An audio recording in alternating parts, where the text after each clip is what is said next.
16h-18h sur Europe 1, Historiquement Vôtre. Stéphane Bern.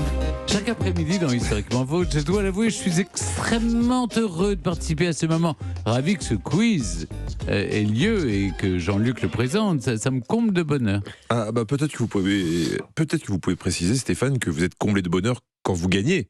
Non, je suis pas comme ça. Vous avez même la victoire de mon amie Clémentine me comble de joie. Ah bah c'est très bien, ça semble bien. Vous êtes sincère quand vous dites ça? Oui, bien sûr.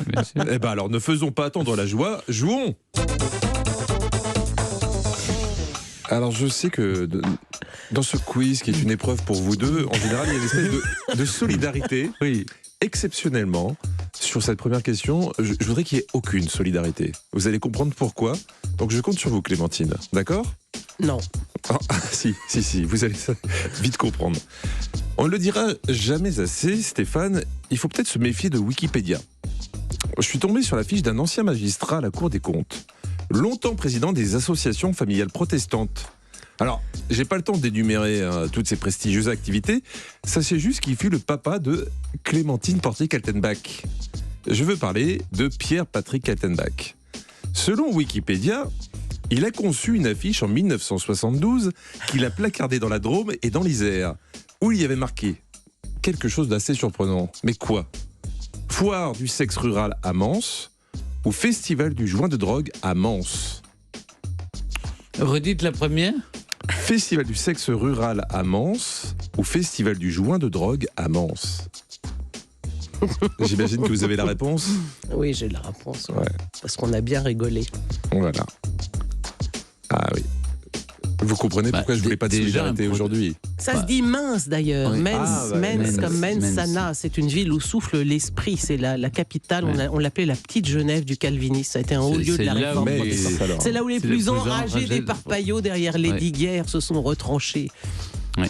Alors, on part sur la Mon foire du pauvre sexe père. rural à Metz ou Festival du joint de drogue à Metz. Ah, mais c'est quand même bizarre pour un protestant d'aimer à la fois le sexe et la drogue. Bah oui, mais voilà. Ouais. Voilà. Il y en a eu un, c'était mon père.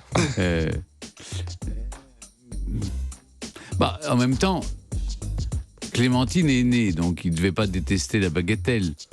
Donc je serais plutôt tenté de penser au sexe rural plutôt qu'au joint. La drogue, c'est pas trop le truc des protestants quand même. Enfin, il sait peut y avoir jamais. des protestants drogués, mais On sait jamais regarder dans quel état elle est, Clémentine. moi, personnellement, je préférerais le sexe rural. Le sexe rural. Ouais. C'est très bizarre. Hein. Si on isole cette phrase, c'est très bizarre. Non, c'est du sexe parce à la que- campagne, vous savez, c'est très naturel. Il n'y a C'est pas ça. tous ces artifices que vous, là, dans la ville, vous... Oui, c'est ça. Oui. Les canards vibrants, c'est des vrais canards. Exactement. Alors, on part sur ça. Sexe rural. Le sexe rural, on vérifie. Vous avez gagné. Vous avez gagné, est-ce que vous voulez expliquer? Ben, ça n'était pas. Le texte de l'affiche, c'était non à l'érotisme urbain, foire du sexe rural. C'est une affiche qui a été faite dans les années 70. Et en effet, mon père et quelques copains sont allés afficher ça dans toute la région. D'ailleurs, les gendarmes étaient venus à la maison en se disant ça, c'est forcément le canular d'un Parisien. Et il y avait, en fait, on avait organisé un méchoui. Il y a quand même quelques personnes qui sont venues dans le village. Qui est un village de 700 personnes. Et il s'y passait rien du tout, croyez-moi. Mais ça a été quand même assez rigolo. Et mon père, tout magistrat qu'il fut et tout protestant un peu raide par ailleurs, adorait les canulars et on a fait Voilà, beaucoup. un canular pour promouvoir une fausse foire et pour se moquer de la révolution libertaire Foire de du 68. sexe rural. Oui, c'est ça, c'était pour ce fiche de 68. Hein. Il a fait aussi une affiche qui s'appelait « Comment faire de votre enfant un bon délinquant en donnant tous les conseils idoines pour y arriver oui. le mieux possible. » Oui. C'est plutôt un subversif. Eh ben, on salue l'œuvre de Pierre-Patrick C'est Kaltenbach. gentil, merci, j'en suis touché. Enfin, voilà, ça c'était l'hommage à la famille Kaltenbach. Maintenant, ça va se gâter puisqu'on va vous poser une question. Sur la famille de Stéphane, peut-être. Non, pas tout de Non, suite. bah, Pas tout de suite.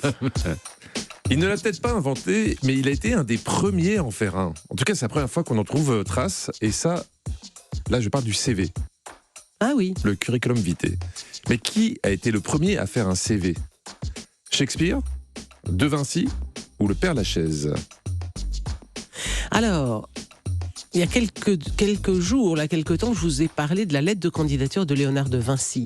Donc là, vous me citez le Père Lachaise qui lui est postérieur, et vous me citez Shakespeare qui est pratiquement est- contemporain. oui. Un peu. Moi, je pense que c'est du coup Léonard de Vinci. Écoutez, je vais pas insister parce que vous nous l'avez fait il y a pas longtemps. Oui. Donc, on part sur cette réponse.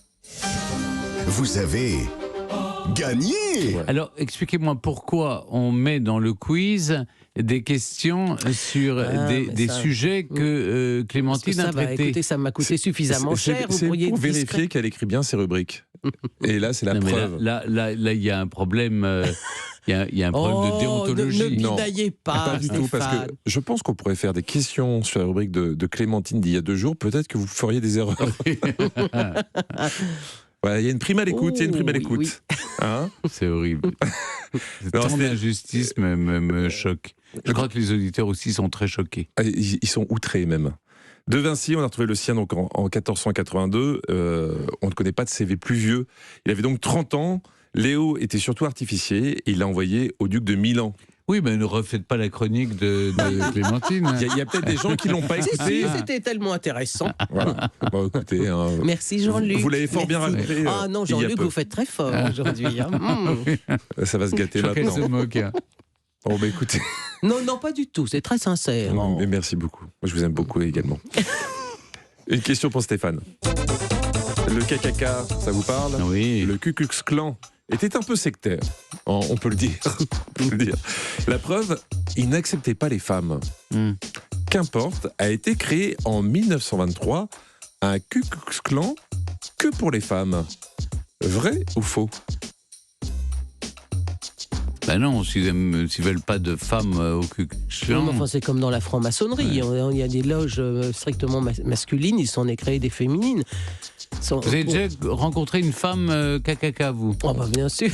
Bah, le problème, c'est qu'on ne la reconnaît jamais. pas avec la cagoule. Non, jamais avec la cagoule. Oui, c'est vrai, avec la cagoule, c'est compliqué. Puis l'espèce de robe, là aussi, c'est Oui, c'est unisexe. Donc, allez savoir si c'est. Est-ce que les femmes sont au KKK?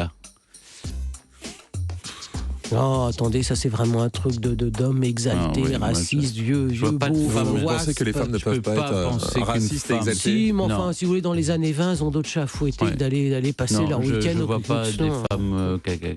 Pas de femmes Non, pas de KKK femmes KKK. en 1923. Non. Non. Non. On reste là-dessus. Ouais, on reste là-dessus. On reste là-dessus. Allez. Vous avez perdu. Si, elles étaient aussi racistes. Non. Si. C'était le Elles- Ah, Woman Woman KKK. KKK. Ouais. Elles étaient dans l'Arkansas. Pour y entrer, il fallait être blanche, protestante Ouais. et non immigrée. Ah, ben dis donc. Voilà. Eh ben, c'est pas très glorieux, mais en tout Oui. cas, ça existait. Vous n'auriez pas pu y aller, vous voyez. Ah, bah, Enfin, ah, bah, c'est dommage. vous êtes protestante, Oui. Oh, vous je serais êtes devenu blanche. leader du KKK. Enfin, Ouais. fastoche. vous auriez pu, Clémentine, si. Je suis pas rentrer, sûr. être au KKK, Oui, hein. oui. Vous avez Vous une êtes bonne image de protestante et Clémentine. blanche. Oui, c'est ça, protestante Oui, mais- et blanche. Ça fait raison. Ah, c'est dommage. Ah, dommage. Ah, voilà, je suis né trop tard. Une question pour Il est peut-être Clémentine encore temps. qui peut remporter ce quiz. Je vous l'ai dit tout à l'heure, on va parler de freak show. On estime que les freak shows aux États-Unis ont eu énormément de succès au milieu du 19e siècle. Oui. Les freak shows, ce sont ces spectacles où des humains avec un physique particulier se produisaient dans des cirques. Par exemple, Clémentine, la femme soutane, et Stéphane, l'homme teckel. Thomas Veders est né en 1730. Son record, il le détient toujours. Alors, c'est quoi ce record? Il avait le plus grand nez au monde, le plus grand gros orteil au monde, ou le plus grand petit doigt du Le monde. plus grand nez. Nez, c'est le nez. C'est le nez. On l'a déjà raconté. Il est blasé, il est complètement blasé. Il est blasé. écœuré, là. Écœuré. C'est-à-dire, elle a toutes les questions qu'on a déjà traitées. C'est une spéciale Clémentine. Mais c'est pour voir, C'est super. c'est pour voir Voilà. si elle écoute. Oui, bien sûr. C'est un contrôle des connaissances Je vous aujourd'hui. en ai même montré une photo Oui, captée oui. sur Mais Internet. oui, oui, je me souviens très Un nez bien. extraordinaire Voilà. de 20 cm. Mais elle a eu deux non, questions vous- dont elle connaît la réponse. Excusez-moi. Bravo. Elle nous a montré l'homme qui avait le plus grand nez au monde, mais peut-être qu'il y a quelqu'un qui avait aussi un plus gros doigt ou un plus gros orteil. Seul l'avenir le dira. Bah, allez-y, à venir, dites-le nous. Alors, vous restez J'ai sur dit le nez, je reste sur le nez. oui. Vous restez sur le nez. Vous avez encore gagné. Voilà, ouais, c'était une spéciale Clémentine Voilà. Portier-Kaltenbach Ouais, aujourd'hui. On a eu son papa, on a eu des questions faciles pour elle. En tout cas, elle mérite sa victoire. Thomas Weders est mort en 1780. Il avait un nez de 19 cm, soit 7,5 pouces. Selon les témoignages de l'époque, il avait un esprit très simple. Mhm. Oui, bah oui. Ah, Bah oui. Bah, c'est Tout curieux. était dans le nez. Est-ce que vous voulez connaître le record de l'homme vivant au plus long nez du monde aujourd'hui? Oui. C'est un Turc. Et son nez fait 8,8 cm. Ah, quand même. Bon, beaucoup moins. Hein. L'autre faisait 19. Oui, c'était vraiment quelque chose de hors du commun, mais il a pu gagner sa vie comme ça. Qu'est-ce que Ouais. vous voulez Ah hein C'est ça. On fait ce qu'on peut, voilà. Mm. Hein. C'était difficile pour boire un café. Parce que ça trempait dedans. Mm. En tout cas, c'est une victoire de Clémentine. Merci beaucoup, Jean-Luc. Voilà, oui. Là, vous avez été bien servi, hein. Bravo.